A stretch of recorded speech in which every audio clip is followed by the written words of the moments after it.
The very first time I ever filled in for Rush Limbaugh, I was invited to come to New York. They actually like you to go to New York the first time you fill in.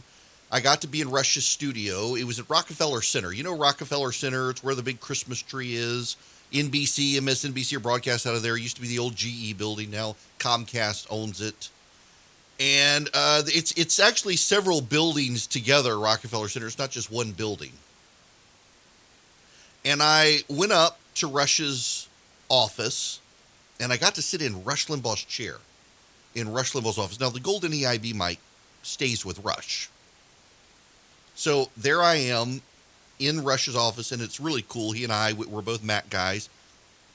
And in fact, we were texting the other day about the new iPhone, and he's an aviation buff like I am, so he's got model airplanes. I do too. It was really cool.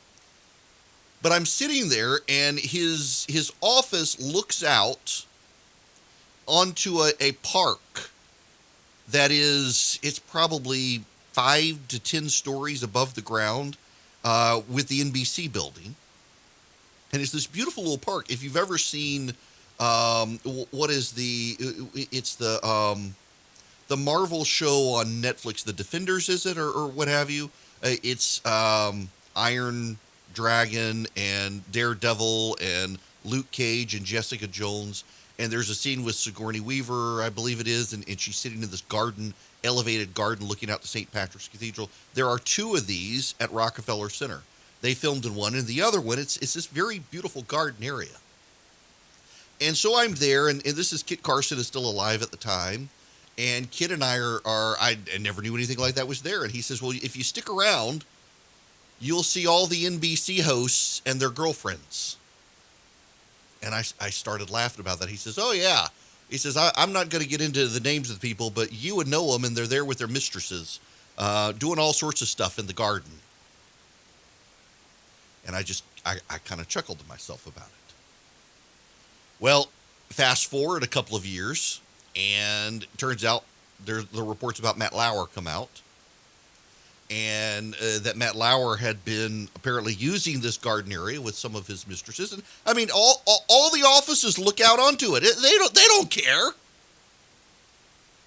Matt Lauer apparently has a button in his office. It's a security feature, but you push the button and it slams the door and locks it. It's in case if a shooter ever got into the building, you could push the door and lock it. Well, apparently Lauer was doing that with girls, if you believe the reports.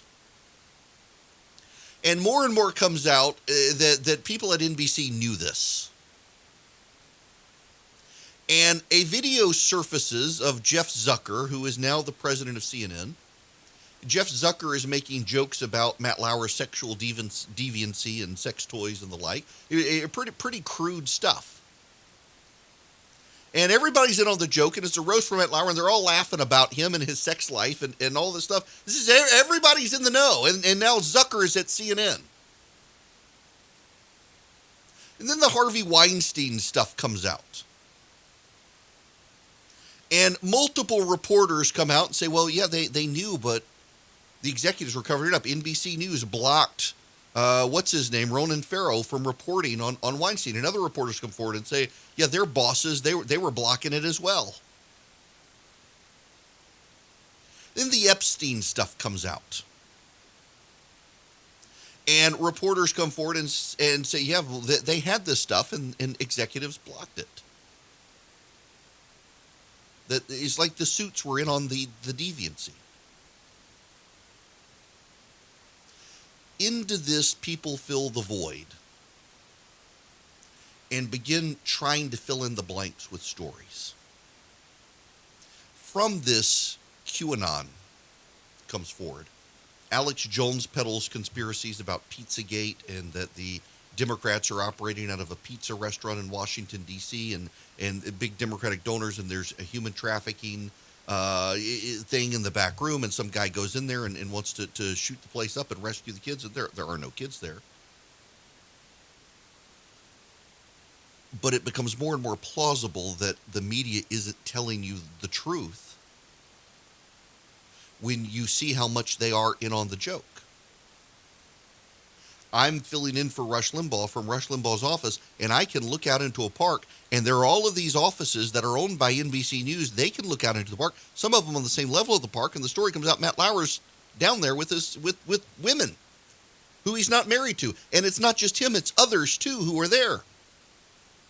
And you see the video of Jeff Zucker, and Jeff Zucker is laughing about this stuff, and then he goes to CNN. And then you find out about Weinstein and all the cover-ups, and it becomes plausible that, yes, there's a level of cover-up. Then you hear the stories in Hollywood about the sexual abuse of kids. And many of the kids come forward and admit what goes on. Corey Feldman comes forward. You hear the stories about, was it Bryan Singer, the director, and Kevin Spacey, and it's just known. People know these things. It's out in the open. It turns out that Entourage, the HBO TV show, had a character who was modeled after Harvey Weinstein, who was just an abusive jerk and did all sorts of terrible things. Everybody was in on the joke. Everybody kind of knew these things were happening. And they all covered it up, and you and I didn't know. And it becomes easy for people to get into the void and say, hey, let me tell you something else you don't know. And it's grifters and hucksters, and they twist the truth. And some people who mean well, some people who expose it, but then their claims get pulled into it. And you can't really trust the truth of the matter. And you fast forward to the Trump administration, and many of the same people who are complicit in covering up this information are in charge of the news. And they tell you every day, it's the beginning of the end. It's the beginning of the end. The plot thickens. It's the knife twists. Donald Trump, he's going to be gone. He's going to be impeached. He's going to be out. He's not going to serve out a term. It's the beginning of the end. The walls are closing in on him. It's the same people who covered up the other stuff.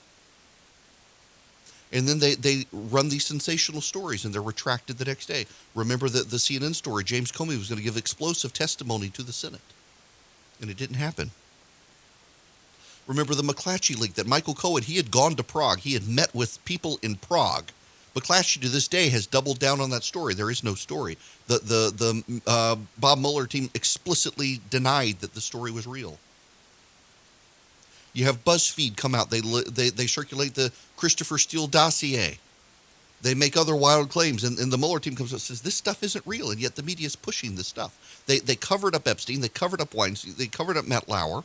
And yet they're pushing this stuff on Trump, and then it has to get retracted.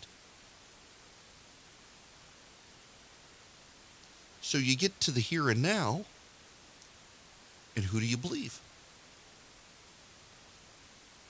How can you believe anything? What is truth?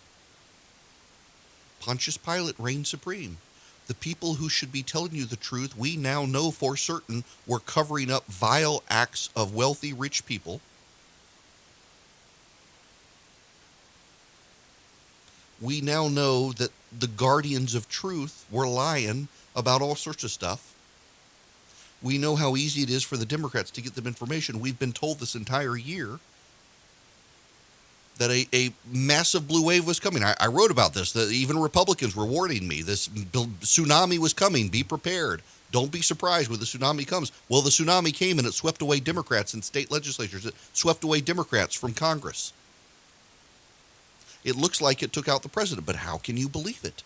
These people have been lying for so long. Maybe they're lying about this. Maybe there really is the fraud. And then people come on television and tell you what there was a raid in Germany of a server where election information was being sent to this company called Seidel. It was a Spanish company that had participated in developing software to steal elections around the world, and it's being used here in this country in various ways. And there's a server, and there were so many votes on the server. It turns out that Donald Trump actually won the election, and the media is covering it up. How do you know it's true? Maybe you don't. Part of the problem, though, is we now know that the raid in Germany that Louis Gohmert and others have talked about, it didn't actually happen. The company denies it. But more importantly, the United States Army denies it. There's no server there that has all these votes. It's not true. And unfortunately, I think what's happened is nobody knows who to believe, and there are people, grifters, hucksters, conmen, charlatan, frauds, people who just want to be seen as being loyal to the president, who fill the void knowing you can't trust the mainstream media because we now have a documented history, multi-year history of them covering up vile crimes and sex acts and blocking the news from being reported because they want access. And so you can't trust the media, so you go to these news sources, and these news sources, they're taking advantage of you too. And a lot of these people look at what the other side did and said, well, they did this, so I'm going to do this too.